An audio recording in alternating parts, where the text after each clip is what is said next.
বেশি দোকানদারি কি করছেন? সামান্য একটা দোকান চালাইতে গিয়ে এক ওয়াক্ত নামাজ পড়েন না, একটা অটো চালাইতে গিয়ে এক ওয়াক্ত নামাজ পড়েন না।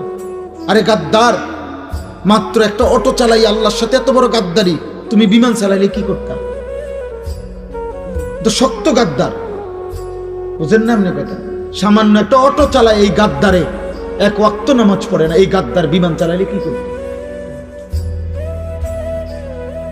একটা সিএনজি চালায় সামান্য, দিন শেষে টাকা 500, মাত্র 500 টাকা নাহলে 1000 টাকা,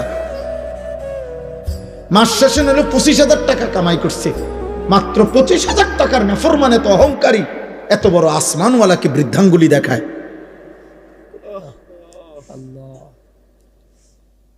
এই জন্য ইমাম গাজালি রাহমাতুল্লাহ বলছে, এই পৃথিবীতে সবচেয়ে অহংকারী নাফরমান কে? যে দুনিয়াতে একে তো মিসকিন ফকির, আবার আল্লাহর নাফরমান, সে বড় অহংকারী।